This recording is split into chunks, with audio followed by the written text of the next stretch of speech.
My name is Myra Wells, and I'm 28 years old.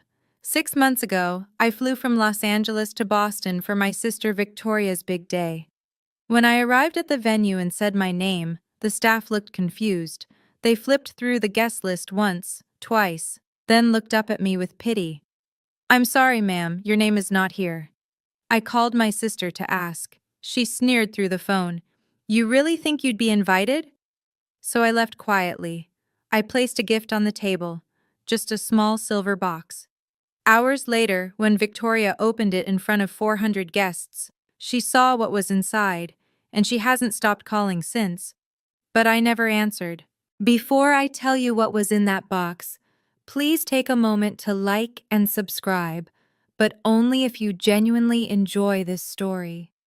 Drop a comment telling me where you're watching from and what time it is there. To understand why that gift destroyed everything my sister built, I need to take you back to when I first realized I was never really part of this family. I grew up in a 3-story colonial house in Beacon Hill, Boston. From the outside, we looked like the perfect family, wealthy, respected. The kind of people who summered on Martha's Vineyard and donated to the right charities. But inside those walls, there were 2 daughters, and only one who mattered. Victoria was 3 years older than me. She had the bigger bedroom, the designer clothes, the piano lessons, the dance recitals our parents actually attended. I got the hand-me-downs and the silence. My 10th birthday was when I finally understood my place in this family. I'd been counting down the days. Double digits felt important. I imagined balloons, a cake with my name on it, maybe even a party like Victoria had gotten, the one with the pony and the catered lunch and 40 kids from her class. That morning, I woke up early and ran downstairs. The kitchen was empty. My mother was on the phone, planning Victoria's upcoming cotillion. My father had already left for work. Neither of them looked up when I walked in. "Mom," I said, "it's my birthday." She covered the receiver. "I know, sweetheart. We'll do something later." They never did. But that evening, there was a knock on my bedroom door. It was Grandma Eleanor, my father's mother, holding a small wrapped box. "Happy birthday, my darling girl," she said, sitting on the edge of my bed. Inside was a camera. Not a toy, a real one, with a leather strap and a silver body that felt heavy in my small hands. "You have an artist's eye, my dear." She touched my cheek. "One day the world will see what I see in you." I didn't know it then, but that camera would change my entire life. And Grandma Eleanor? She knew exactly what she was planting. 8 years later, I graduated high school with a full scholarship to the Rhode Island School of Design, one of the best art programs in the country. I thought maybe, finally, my parents would notice me. The ceremony was on a Saturday afternoon. I'd been selected to give a short speech about pursuing your passion. I practiced for weeks, imagining my mother's proud smile, my father's firm handshake. The morning of graduation, I came downstairs in my cap and gown. Victoria was at the kitchen table scrolling through her phone. My parents were huddled over my father's laptop. "The ceremony starts at 2, I said. "We should leave by 1 to get good seats." My mother didn't look up. "Sweetheart, something came up." "What do you mean? My father finally glanced at me. "Victoria has a networking event with Goldman Sachs. It's a huge opportunity for her career. We can't miss it." I stood there in my graduation gown, clutching my speech notes. "It's my graduation." "Photography isn't a real career, Myra." My father's voice was flat. "Maybe you should think about business school like your sister." Victoria smirked but said nothing. I walked to that ceremony alone. I gave my speech to a room full of strangers, and when they called my name to receive my diploma, I looked out at the audience and saw only one familiar face: Grandma Eleanor. Front row, clapping louder than anyone. Afterward, she took my hands in hers. "Remember, sweetheart," she whispered, The greatest treasures aren't always the ones people fight over. Sometimes they're the ones quietly passed on. I didn't understand what she meant. Not then. But I would. Years later, standing outside my sister's wedding with a silver box in my hands, I would understand everything. After graduation, I packed 2 suitcases and bought a one-way ticket to Los Angeles. I didn't say goodbye. There was no one to say it to. For the next 10 years, I built my life in silence. I started as an assistant to a wedding photographer, carrying equipment and adjusting lighting. I learned everything I could. I saved every penny. And slowly, client by client, I built something of my own. My family never asked about my work. To them, I was still Myra who takes pictures of strangers. Victoria called occasionally, not to check on me, but to update me on her achievements. Senior marketing director at 29, corner office, engaged to a hedge fund manager. Every conversation was a performance, and I was her only audience. I just closed a 7-figure campaign, she said one evening. What about you? Still doing those little photo shoots? I was sitting in my office at the time, the one with floor-to-ceiling windows overlooking downtown LA. The one with awards on the walls and a client list that would make her head spin. I'm doing well, Victoria. Congratulations on your campaign. Thanks. Mom and Dad are throwing me a celebration dinner next week. Obviously, you're not invited. It's just immediate family. I let that sink in. Immediate family. Of course, I said. Have a wonderful time. I hung up and looked around my office. Everlight Studios. My company. $3 million in revenue last year. Celebrity clients. Magazine features. A team of 12. Victoria had no idea. None of them did. And for a long time, I told myself I didn't care. I told myself their approval didn't matter anymore. But then Grandma Eleanor died, and everything changed. The call came on a Tuesday morning. I was reviewing contracts when my phone rang. A Boston number I didn't recognize. Miss Wells? This is Harrison Lawson, your grandmother's attorney. I'm sorry to inform you that Eleanor Hartwell passed away last night. The world stopped. Grandma Eleanor was 82. She'd been slowing down for years, but I always thought there'd be more time. One more visit, one more phone call, one more chance to tell her how much she meant to me. I flew to Boston that same day. The funeral was held at Trinity Church, filled with hundreds of people whose lives she'd touched. Grandma Eleanor had been a prominent arts patron. She'd funded galleries, scholarships, emerging artists. She believed in beauty and the people who created it. I sat in the third row, alone. My parents were in front, accepting condolences. Victoria stood beside them in a black designer dress, dabbing her eyes with a handkerchief. But I noticed something. Between the sympathetic hugs, Victoria kept glancing at my mother, and my mother kept glancing at my father. They were whispering about something. The jewelry collection, I heard Victoria say. Have you talked to the lawyer about when we can— Not here, my mother hissed. We'll discuss it after. I stared at Grandma Eleanor's casket while my family counted her possessions like inventory. She deserved better. We all did. After the service, as people filed out, a hand touched my shoulder. Mr. Lawson, the attorney, gray-haired, kind eyes. Miss Wells, he said quietly, could you stay after? There's something your grandmother wanted you to have. My heart clenched. Of course. I had no idea that what he was about to show me would change everything. Mr. Lawson led me to a small office at the back of the church. He closed the door and sat across from me, a manila envelope in his hands. Your grandmother came to see me 2 years ago, he began. She was very specific about her wishes. What I'm about to show you is separate from her public will. He slid the envelope across the table. Inside were 2 documents and a letter. The first document was a notarized amendment to her estate. I read the words 3 times before they sank in. The Hartwell jewelry collection, her entire collection, valued at $2.3 million, was mine. Not Victoria's, not my mother's, mine. My hands trembled as I opened the letter. My dearest Myra, if you're reading this, I'm gone. But I need you to understand why I've made this choice. Victoria sees these pieces as trophies, status symbols to be displayed and envied. But you, my darling girl, you see their history, their meaning. You understand that beauty isn't about possession, it's about preservation. Your mother and sister will be angry. They'll say I made a mistake.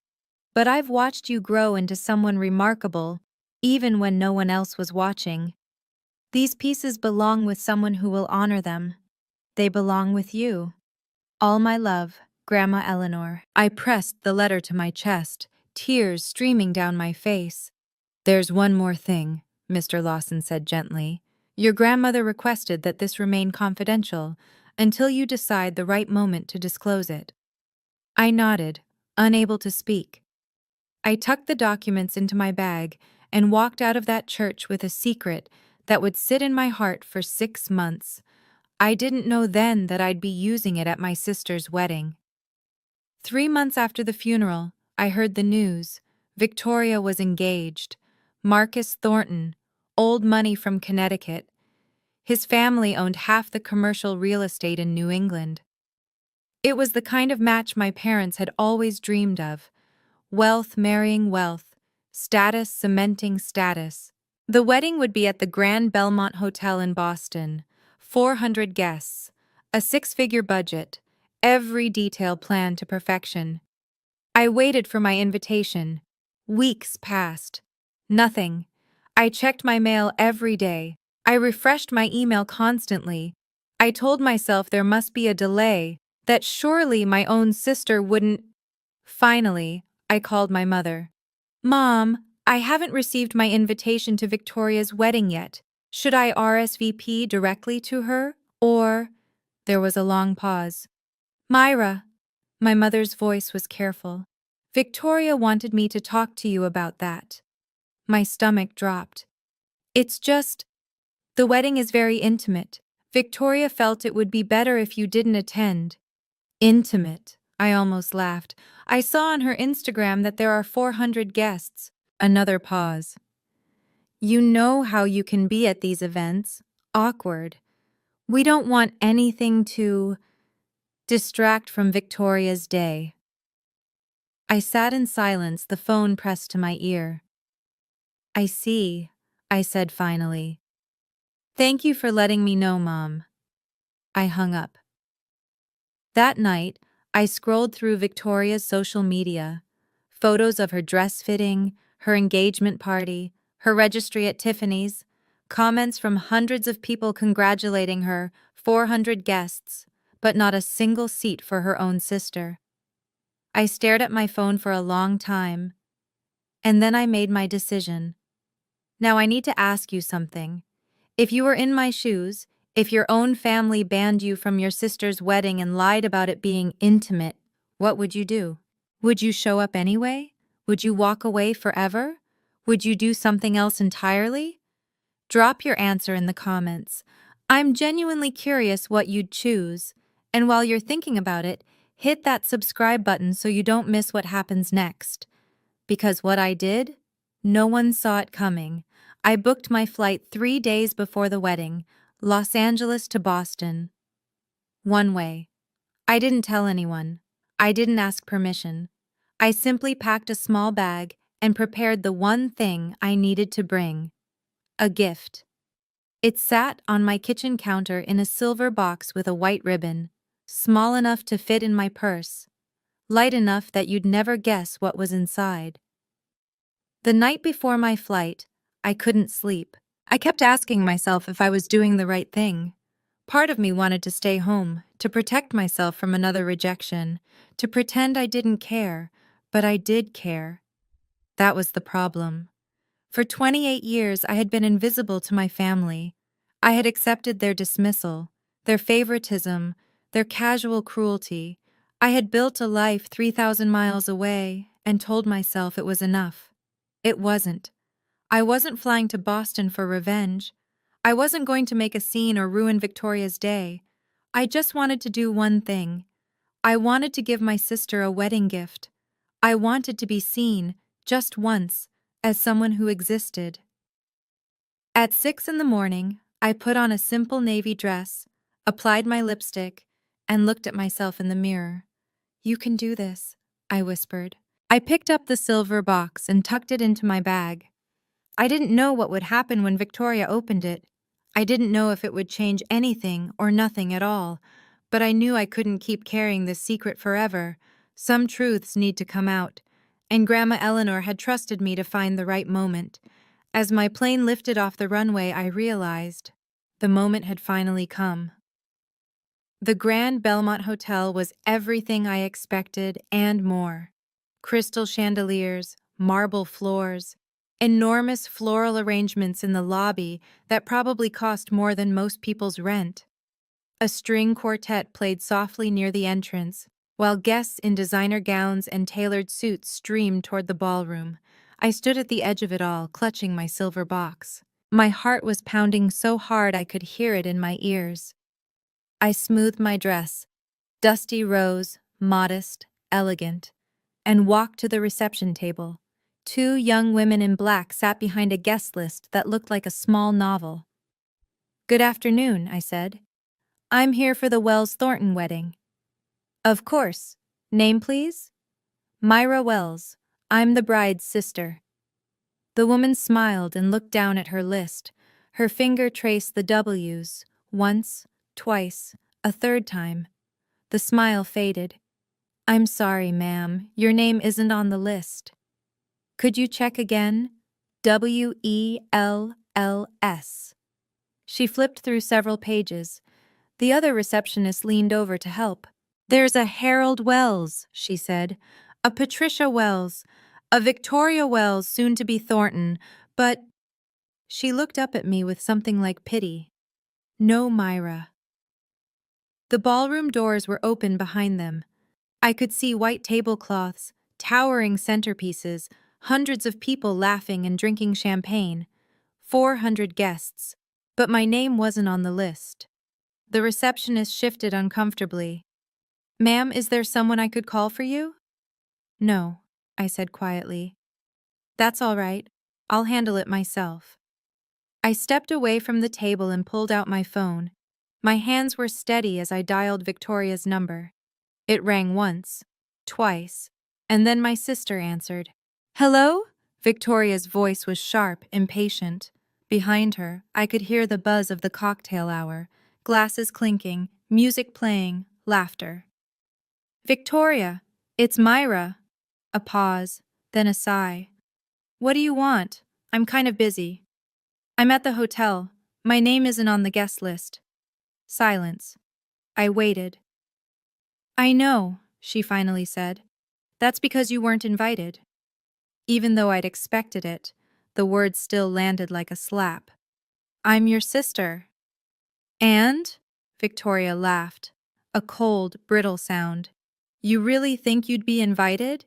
This wedding is for people who matter, Myra. Important people, not someone who takes pictures for a living." I closed my eyes. "I flew across the country." "That's your problem, not mine. I didn't ask you to come, you. I just wanted to give you a gift, to wish you well." "A gift?" She snorted. "What could you possibly give me that I don't already have? Let me guess. A homemade photo album? A coupon for a free portrait session?" I said nothing. "Let me make this clear," Victoria continued. "No one wants you here. Not Mom, not Dad, and definitely not me. You've always been an embarrassment to this family. Go home, Myra. Go back to your little life in California and stop pretending you belong in mine." I stood in the hotel lobby, surrounded by strangers, and let her words wash over me. I could have fought back. I could have yelled, cried, begged, but I didn't. "I understand," I said. My voice was calm, even. I'll leave your gift at the reception table. Fine, whatever, don't cause a scene. She hung up. I stared at my phone for a moment. Then I smiled, because I knew exactly what was in that box, and I knew exactly when she'd open it. The gift table was a masterpiece of excess.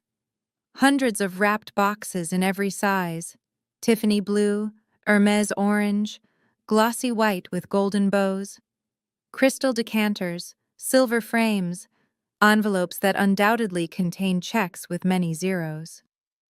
I walked toward it slowly, my silver box in hand. The receptionist who had turned me away watched from her post. Her expression was uncertain. Sympathetic, maybe? Or just confused by the woman who'd been rejected but hadn't left. I found an empty spot near the edge of the table and set my gift down. It looked small among the grandeur, humble, easy to overlook, easy. I pulled a card from my purse and tucked it under the ribbon. To Victoria, from your sister Myra. Ma'am? I turned. The receptionist had approached, her voice gentle. Are you sure you don't want to stay? I could try to speak with the wedding coordinator, maybe. No, thank you. I gave her a small smile. Some gifts speak louder when the giver is absent. She blinked, clearly unsure what to make of that. I took one last look at the ballroom doors. Somewhere inside, my family was celebrating. My mother was probably complimenting Victoria's dress. My father was probably shaking hands with important people. And Victoria was probably glowing, basking in the attention she'd always craved. None of them were thinking about me. That was fine. They would be thinking about me soon enough. I turned and walked through the lobby, past the chandeliers and the string quartet, and the beautiful people in their beautiful clothes. I didn't look back. Outside, the autumn air was crisp and clean. I took a deep breath, pulled out my phone, and booked the next flight to Los Angeles. As my taxi pulled away from the Grand Belmont, I smiled. The reception would start any minute now, and soon Victoria would reach for my gift. But before I tell you what happened next, I need to take you back 2 months. Back to the moment when fate, or perhaps Grandma Eleanor's spirit, decided to play one final card. It was a Wednesday afternoon.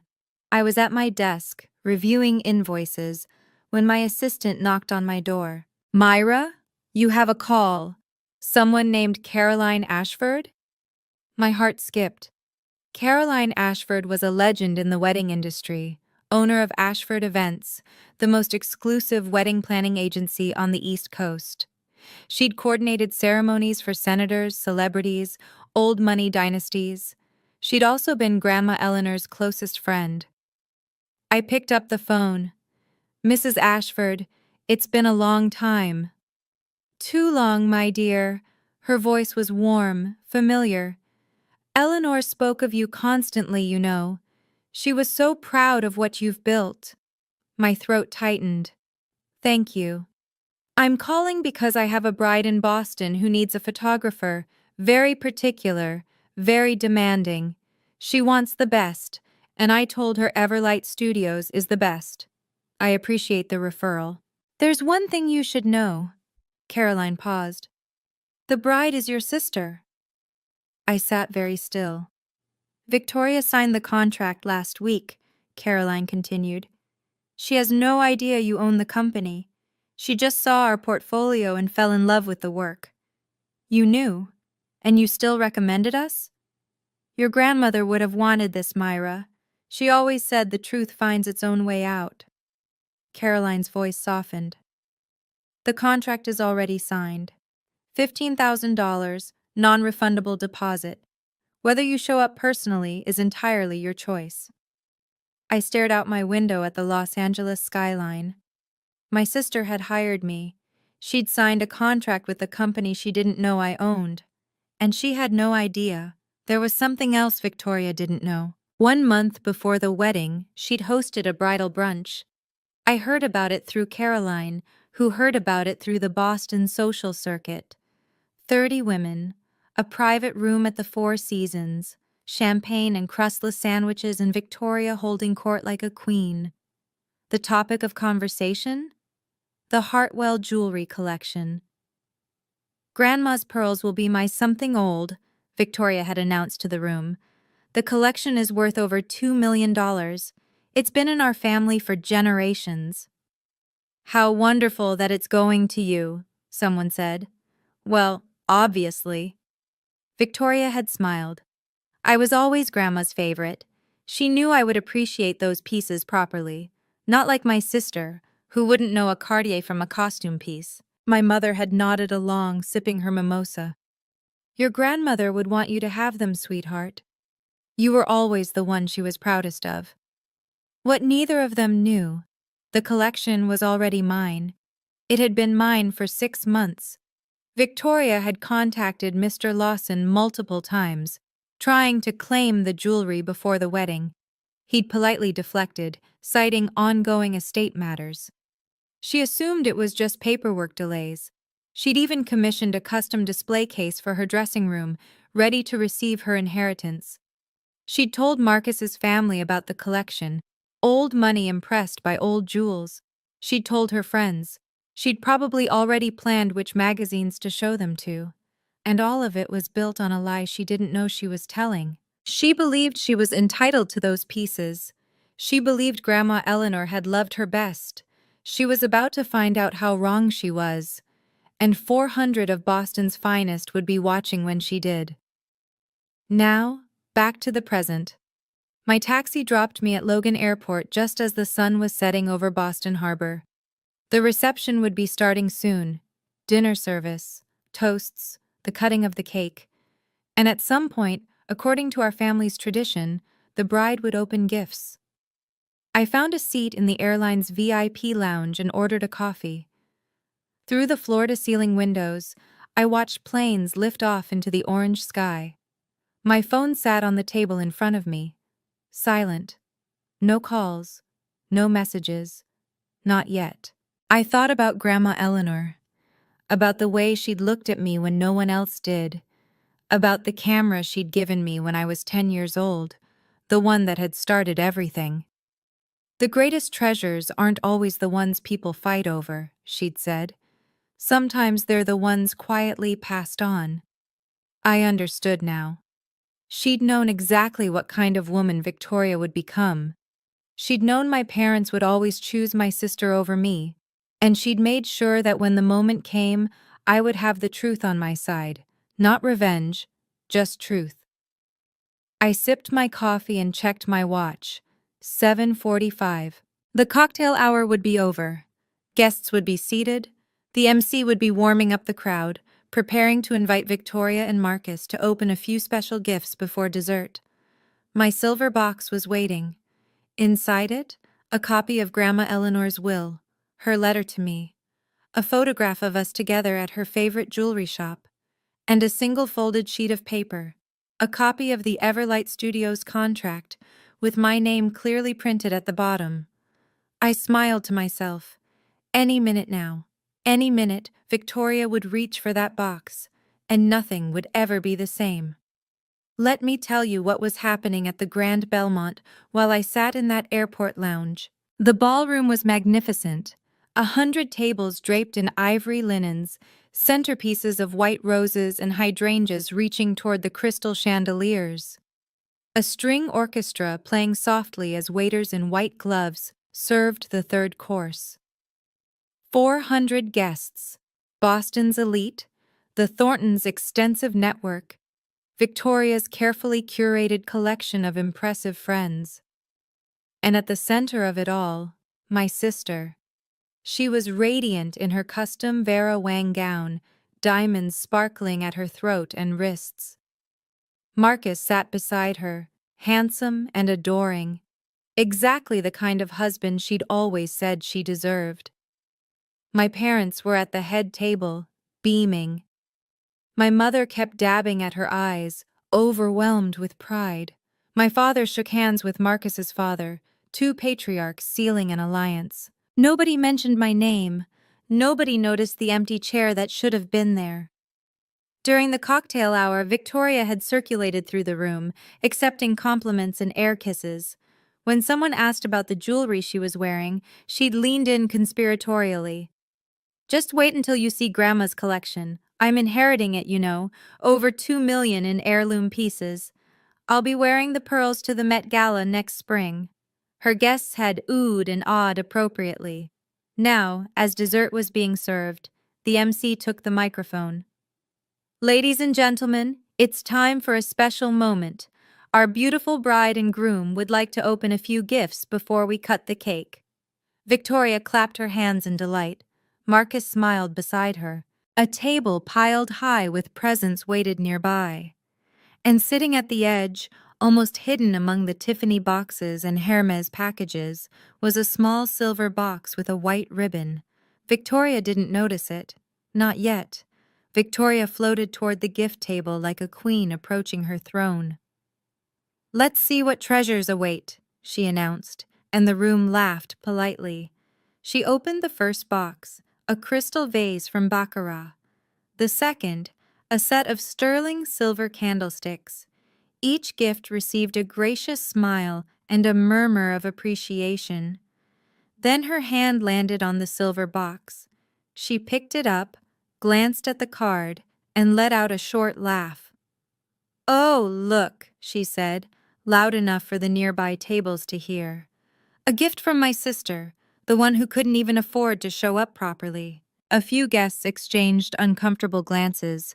Marcus frowned slightly. "Victoria? Let's see what she got us. A homemade coupon, probably, or one of her little photographs." Victoria untied the ribbon, still smiling for the crowd. She lifted the lid. Inside was an envelope, thick and official-looking. Her smile flickered. She pulled out the papers, unfolding them slowly. The first was a legal document covered in stamps and signatures. The second was a handwritten letter on cream stationery.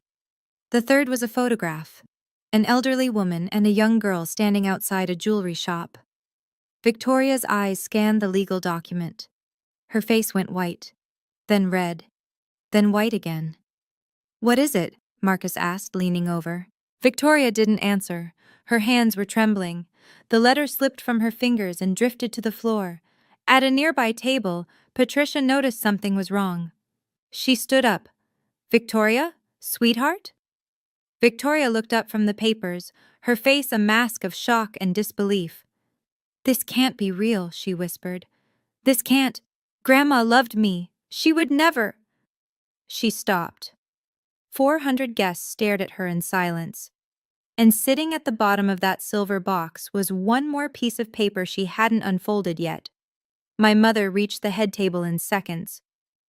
"What is it? What's wrong?" Victoria thrust the papers at her with shaking hands.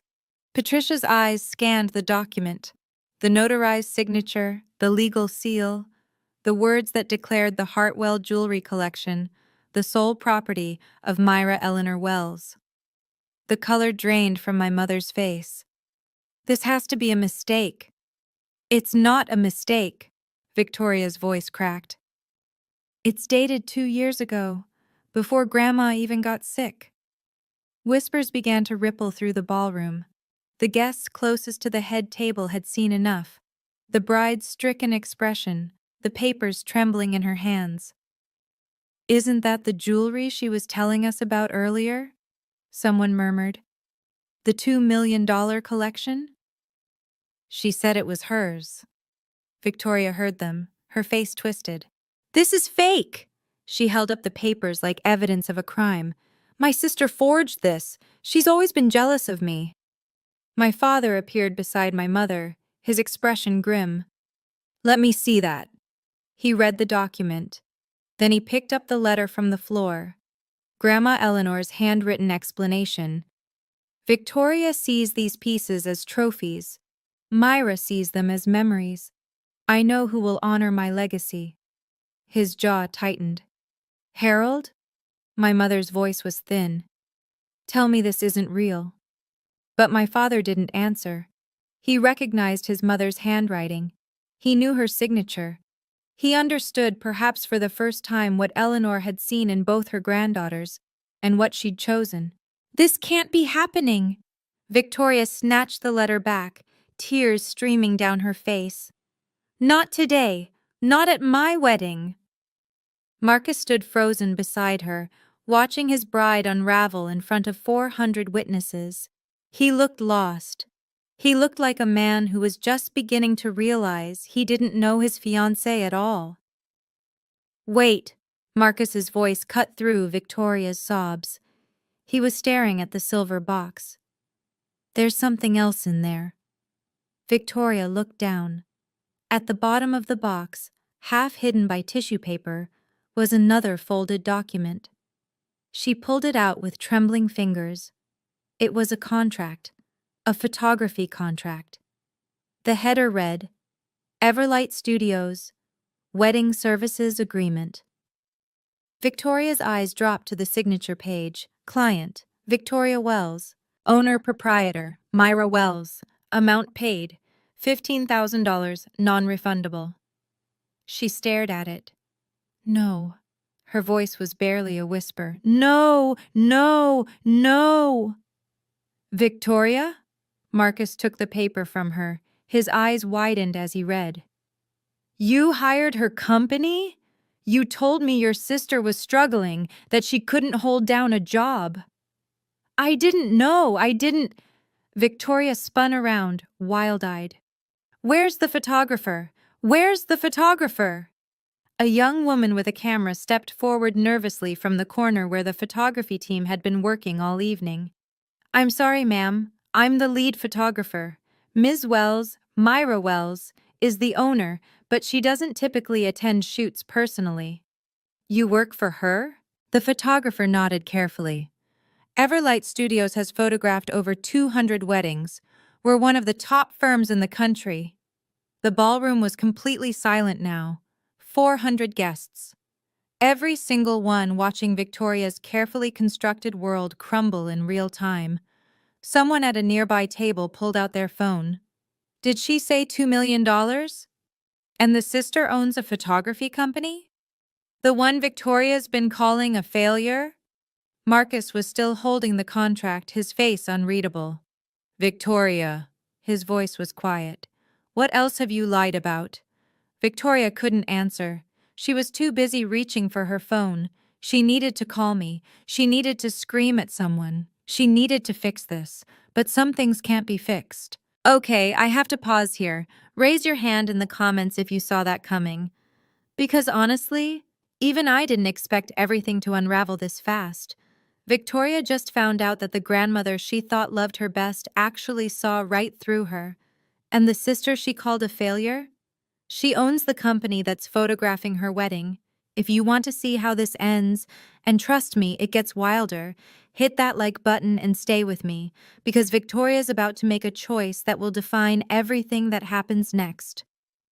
The whispers had grown into a steady murmur. Victoria stood at the head table, mascara streaking down her cheeks, the damning papers clutched in her hands. My parents flanked her like sentries, though they looked just as shell-shocked as she did. That's when Caroline Ashford stepped forward. She'd been watching from a corner of the ballroom, the elegant wedding planner who had orchestrated every detail of this perfect day. Now she walked toward the head table with the calm authority of someone who had seen it all. If I may. The room quieted. Caroline took the legal document from Victoria's trembling hands and examined it briefly. This is authentic, she said, loud enough for nearby tables to hear. I witnessed Eleanor Hartwell sign this amendment 2 years ago. I was present when she discussed her wishes with her attorney. Patricia stepped forward. Caroline, you can't possibly. I can, Patricia. Caroline's voice was gentle but firm. Eleanor was my dearest friend for 40 years. She told me exactly why she made this choice. Then tell us, Victoria cried. Tell us why she would do this. Caroline looked at her with something like pity. She said, Victoria sees jewelry as trophies. Myra sees them as memories. She said your sister was the only one who ever loved her for who she was, not what she owned. The words hung in the air. At a table near the back, someone was definitely filming on their phone now. She also said something else. Caroline folded her hands. She said, "Myra never asked me for anything. Victoria never stopped asking." That mattered to her. Victoria's mouth opened, but no sound came out. For the first time in her life, my sister had nothing to say, and 400 witnesses had heard every word. "There's something else people should know." The voice came from the back of the room. A man in his 60s stood up, silver-haired, distinguished, wearing a suit that cost more than most cars. Richard Pemberton, CEO of Pemberton Media Group, one of Marcus's father's oldest friends. "I know Myra Wells," he said. "She photographed my daughter's wedding last year in Malibu. 600 guests. She was brilliant." A murmur swept through the room. "Wait." A woman at another table raised her hand. "Myra Wells? As in Everlight Studios? They shot our foundation gala. They've been featured in Vogue." More guests began to speak up. "They photographed the Whitmore ceremony. I heard they're booked 2 years in advance. A friend told me she's turned down celebrity weddings because her schedule is full." Victoria's face was a mask of disbelief. "That's impossible. Myra is... She takes pictures of strangers. She's nobody." "Actually," Richard Pemberton said, not unkindly, "she's quite successful. Her company did over $3 million in revenue last year. She's one of the most sought-after wedding photographers on the West Coast." My mother grabbed the back of a chair. "$3 million?" She looked like she might faint. My father stood very still, his face unreadable. But I knew that expression. He was calculating, re-evaluating, realizing just how wrong he'd been. "She never said anything," he murmured. "Why would she?" Richard replied. "From what I understand, your family wasn't particularly interested in listening." Victoria spun toward Marcus. "This doesn't change anything. She's still trying to ruin my day. She's still..." "Victoria." Marcus's voice was cold in a way I'm told no one had ever heard before. "Stop talking." His bride fell silent. And in that silence, the truth settled over the room like dust after an explosion. 3,000 miles away, my phone began to ring. I was still in the airport lounge, nursing my second coffee, watching the last light fade from the Boston skyline. The screen lit up with Victoria's name. I let it ring.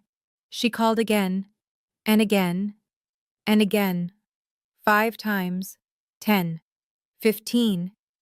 Then my mother's name appeared. Then my father's. The messages started flooding in. "Victoria, pick up the phone right now." "Victoria, you ruined everything." "Victoria, how could you do this to me?" "Mom, Myra, call me immediately. We need to talk." "Dad, this is unacceptable. You will explain yourself." "Victoria, I will never forgive you for this." "Victoria, the whole room is staring at me." "Victoria, what was in that box?" I watched the notifications pile up. The screen glowed with their rage, their desperation, their demands. 47 missed calls by the time I finished my coffee. I silenced my phone and slipped it into my bag. A gate agent announced that my flight to Los Angeles was now boarding.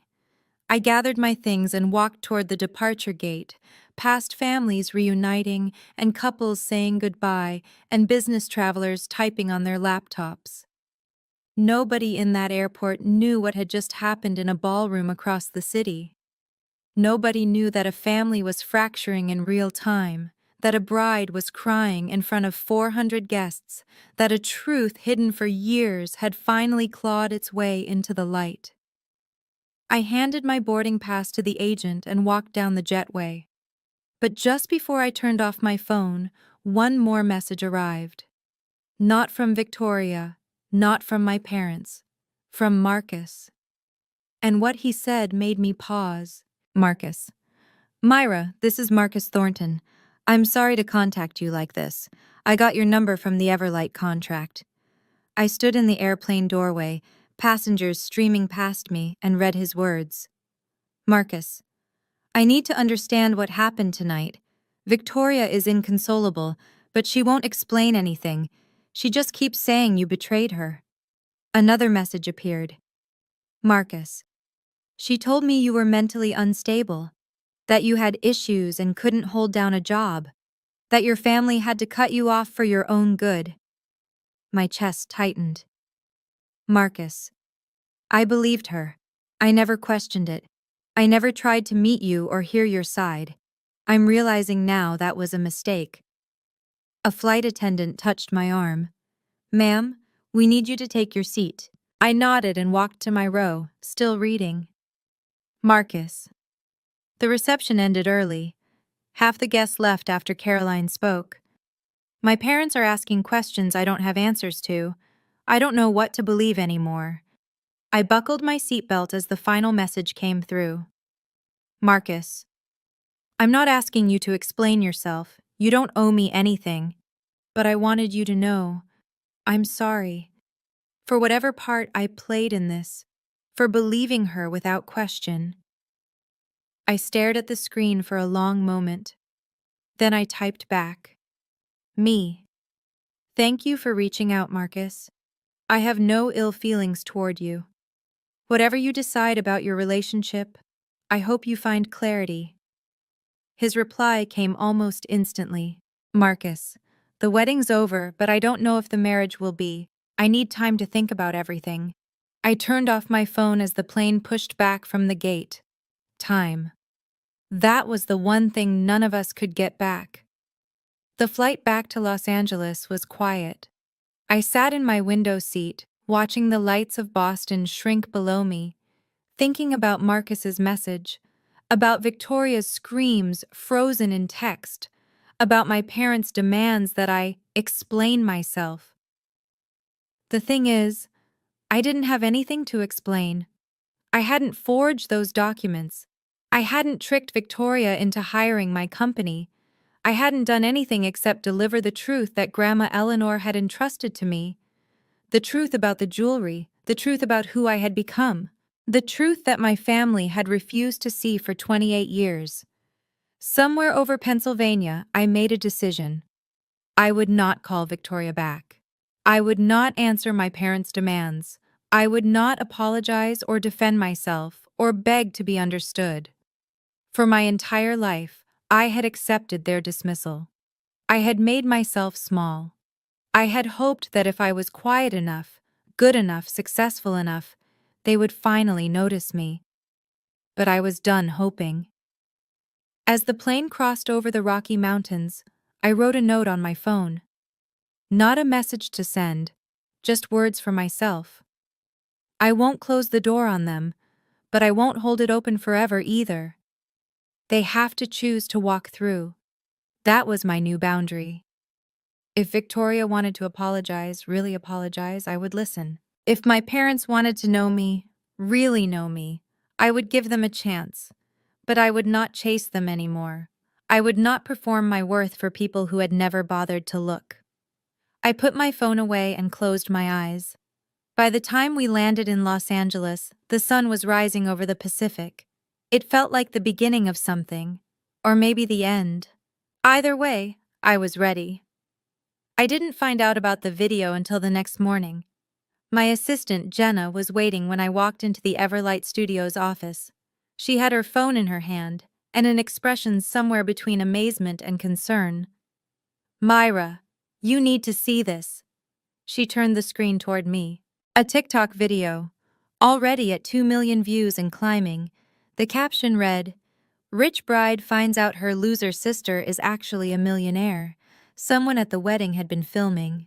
The video showed Victoria at the head table, her face shifting from smug to confused to devastated as she read the documents. It captured Caroline's speech. It captured the guests murmuring, Richard Pemberton's revelation about my company, Marcus's cold command for Victoria to stop talking. The comments were endless.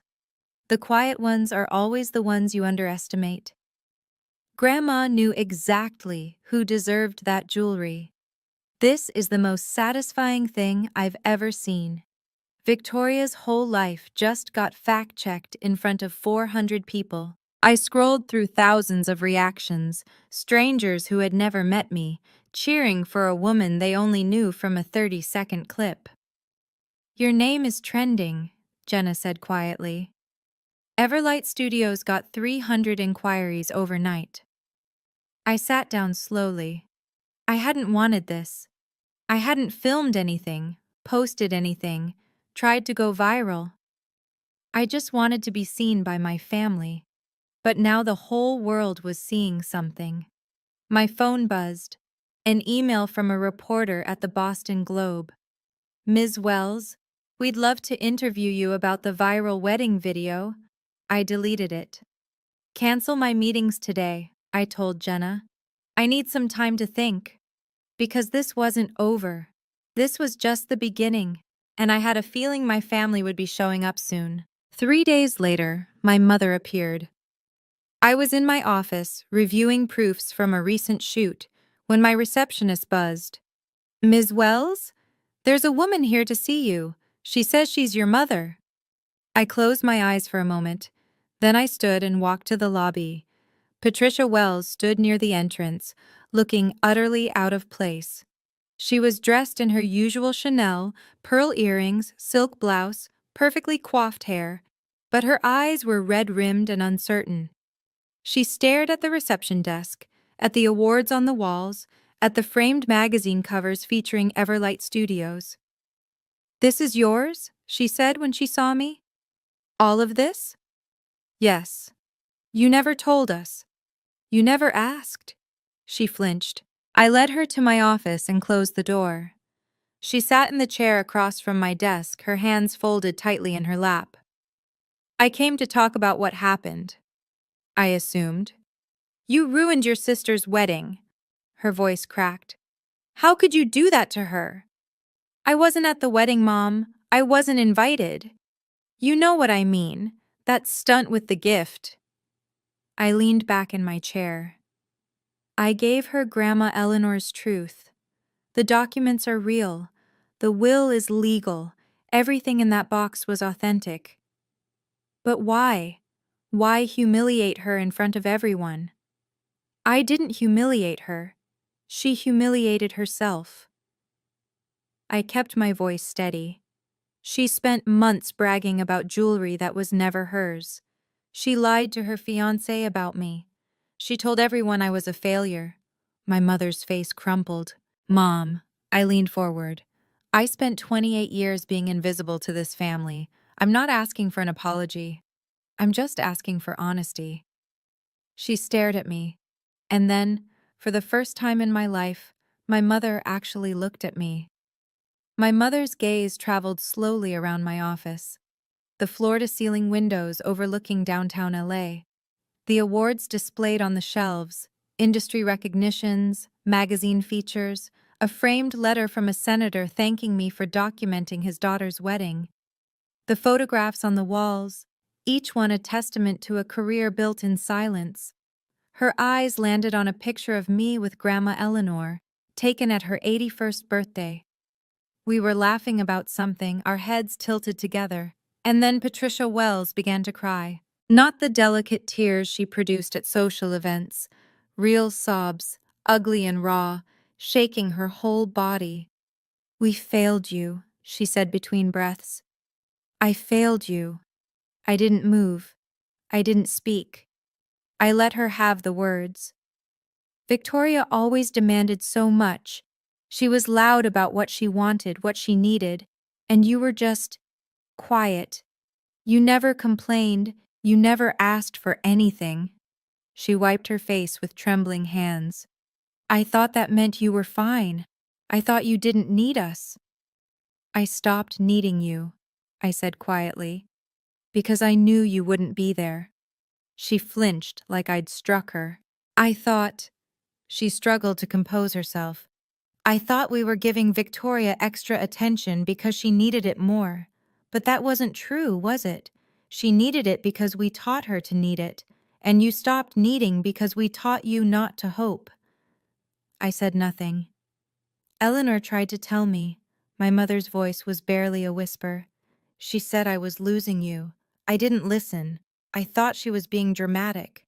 She looked at me with red eyes. "I don't expect you to forgive me, Myra, but I needed you to know. I see it now. I see what I did." I let the silence hold. Then I nodded. It wasn't forgiveness, but it was a start. Before she left, my mother told me about Victoria. "Marcus postponed the honeymoon," she said, her voice hollow. "He's staying at his parents' house. He says he needs time to think about everything." "About whether he still wants to be married?" My mother nodded miserably. The video made things worse.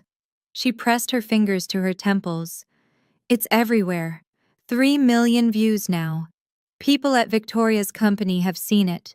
Her boss called her in for a meeting. They asked her to take a leave of absence until the situation quiets down."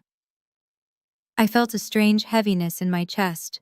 Not satisfaction, not joy, just heaviness.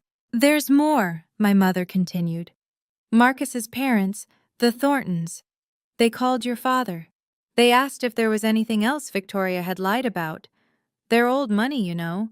They care very much about family reputation." And Victoria couldn't answer them. She tried. She said you had manipulated everything, that Grandma Eleanor wasn't in her right mind when she made the will. My mother laughed bitterly. "But Caroline Ashford is friends with the Thorntons. She told them the truth." So Victoria had lost more than the jewelry. She'd lost Marcus's trust, his family's respect, her professional reputation, the perfect image she'd spent her whole life constructing. "She blames you," my mother said. "She says you destroyed her life on purpose." "I didn't destroy anything, I just stopped pretending." My mother stood to leave, gathering her purse with shaking hands. At the door, she turned back.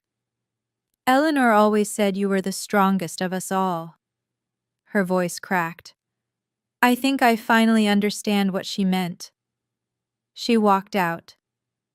I sat alone in my office for a long time after that, watching the sun sink toward the Pacific. Strong wasn't how I felt, but I wasn't broken either. That evening, I stayed late at the office. The building was quiet. Everyone else had gone home.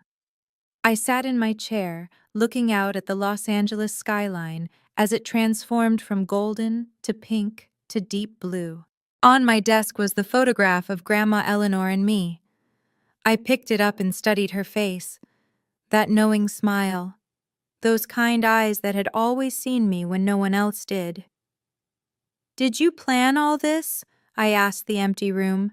Of course she didn't answer, but I could imagine what she'd say. "I just planted seeds, darling. You're the one who grew." I thought about my family, about Victoria, drowning in consequences of her own making, about my mother, finally opening her eyes after 28 years, about my father, probably recalculating everything he thought he knew about his daughters. I didn't want to punish them forever, but I couldn't go back to being invisible either. I made a decision, sitting there in the fading light.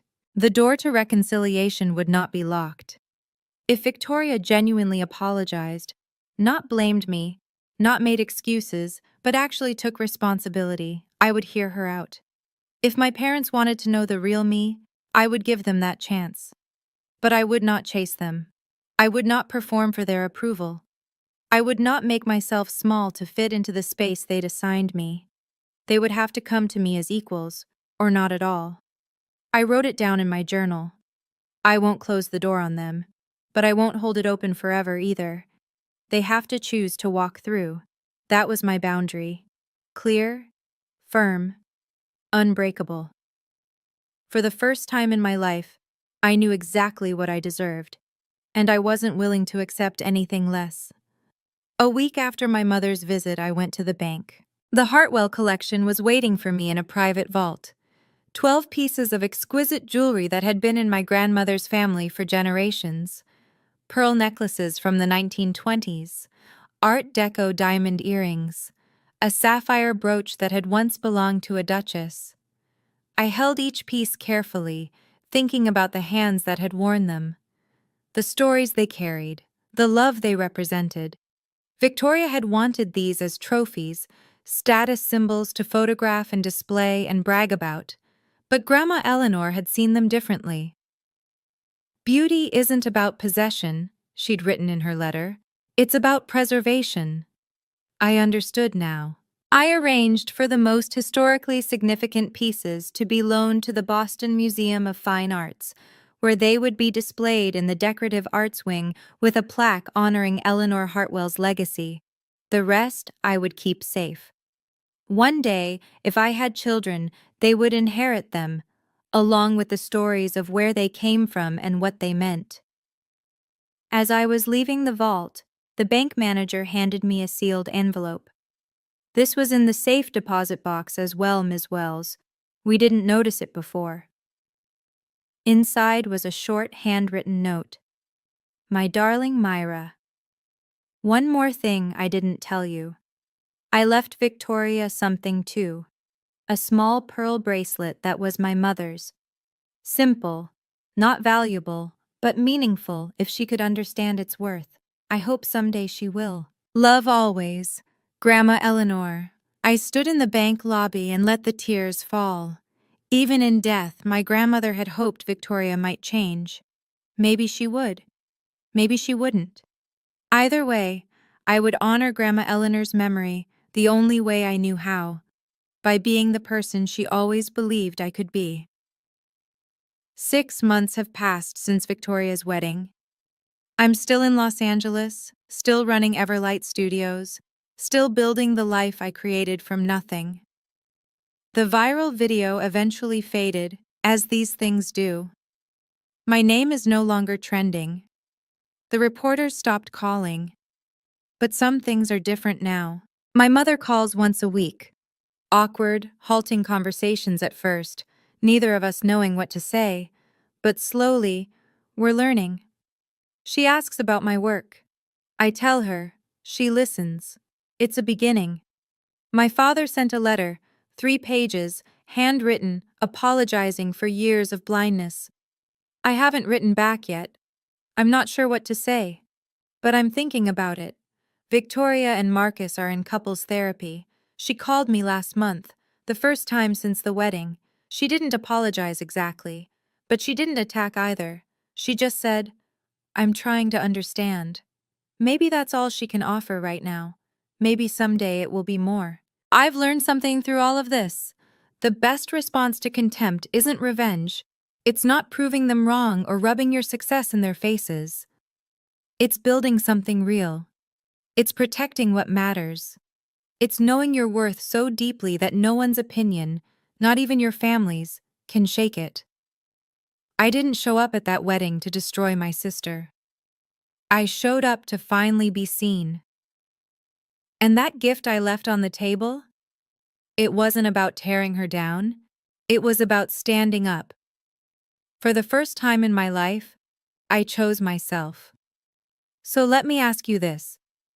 Have you ever had to set a boundary with someone you loved? What did it cost you? What did you gain?